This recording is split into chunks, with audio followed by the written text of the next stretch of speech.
जय श्री राम। आप सभी का हमारे चैनल पे स्वागत है।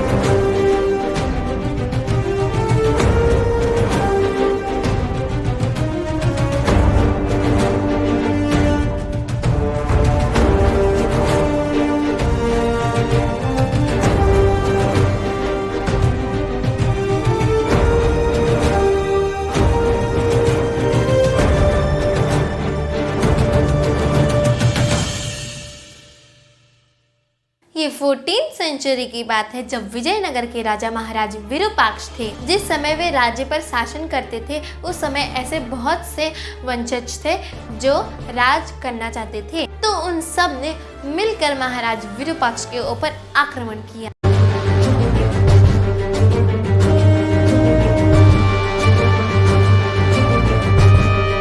महाराज विरूपाक्ष ने अपने फॉलोअर्स के साथ उन सबको नींद में मार डाला और अपने राज को वापस ले लिया। क्योंकि वो सब नींद में मारे गए थे, इसलिए वे भूत बन गए और महल के लोगों को परेशान करने लगे।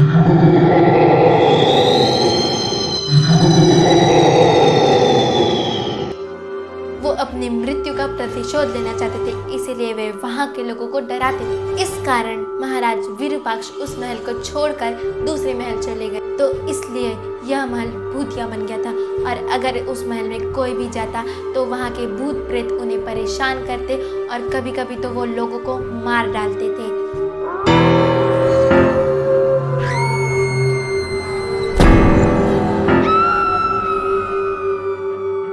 उस समय दो भक्त थे जो तिरुमल नंबी के शिष्य थे। तिरुमल नंबी रामानुजाचार्य जी के अंकल थे। वो भगवान श्रीनिवास की पर्सनली सेवा करते थे और भगवान श्रीनिवास तिरुमल नंबी को प्यार से ताता पुकारते थे। ताता का अर्थ है मेरे प्यारे पिता। तो उनके दोनों शिष्य विजयनगर में महाराज विरूपाक्ष से मिलने जाते हैं, ताकि वो उनसे बात कर सके और कुछ आर्थिक सहायता मिल सके, जिनसे वे भक्तिमय सेवाओं का प्रचार कर सके। वो दोनों विजयनगर में नहीं रहते थे, इसलिए उन्हें नहीं पता था कि महाराज विरूपाक्ष ने यह महल छोड़ दिया है और ये भूतों प्रेतों का निवास है। वो शाम के 5 साढ़े 5 बजे एक रामायण के साथ आते हैं।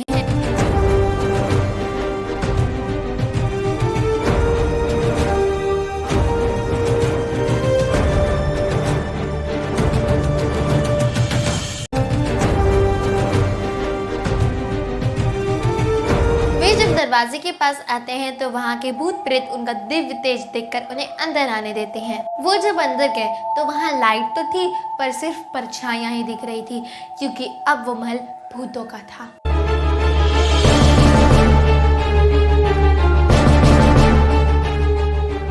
जब वो दोनों भक्त और अंदर गए तो वहाँ एक सभा चल रही थी, जिसमें भूतों का राजा अपने साथियों के साथ बैठा था। उस राजा ने उन दोनों से पूछा, तुम कौन हो और कहाँ से आए हो? तो उन्होंने उत्तर दिया, हमारा नाम नरसिम्हाचार्य और श्री रंगनाथ आचार्य है। हम तिरुमल नंबी के शिष्य हैं। हम यहाँ आपसे सहायता लेने आए हैं, ताकि हम भगवान श्री रामचंद्र की महिमाओं का प्रचार कर सकें, और हम आपको हमारे द्वारा रामायण सुनने का अवसर भी देना चाहते हैं। यह सुनकर भूतों ने सोचा, यह अच्छा अवसर है, भगवान ने इन भक्तों को भेजा है, हम रामायण सुनकर भूत योनि से मुक्ति पा सकते हैं। तो उन भूतों ने बोला, हम आपसे हर शाम रामायण सुनेंगे। उन भक्तों ने इतनी मधुरता से रामायण सुनाया कि वो भूत दिव्यता का अनुभव करने लगे और धीरे धीरे भगवान श्री रामचंद्र की ओर आकर्षित होने लगे। जैसे जैसे दिन बीतते गए, वैसे वैसे उन भूतों से काली छाया कम होती गई और उनसे दिव्य आध्यात्मिक तेज निकलने लगा।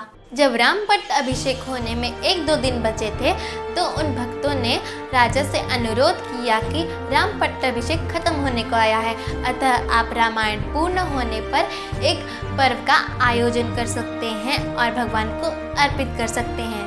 तो उन सबने हाँ कहा, और जब अंत में रामपट्ट अभिषेक समाप्त हुआ तो उन भूत प्रेतों ने तुरंत ही एक आध्यात्मिक शरीर धारण कर लिया। तो उन सब ने दोनों भक्तों को दंडवत प्रणाम किया और बहुत अधिक मात्रा में सोने के सिक्के दिए। फिर उन सब ने कहा, हम महाराज विरूपाक्ष नहीं हैं, हम तो भूत प्रेत हैं जिन्हें विरूपाक्ष ने मारा था। हमें इस भूल के लिए क्षमा करिए। हम आपकी ही कृपा से इस रामायण से आसक्त हुए और जन्म मृत्यु के चक्र से सदा के लिए मुक्त हो गए। तब उन सब ने भक्तों की प्रदक्षिणा की और भगवान के नित्य धाम में सदा के लिए चले गए। यह पूरी घटना सुनकर महाराज विरूपाक्ष भी आए और भक्तों का शरण ग्रहण किया तथा वे भी भगवान श्री रामचंद्र के भक्त बन गए। रामचंद्र रघुरामा रामचंद्र परधामा रामचंद्र मम बंधो रामचंद्र दया सिंधु रामचंद्र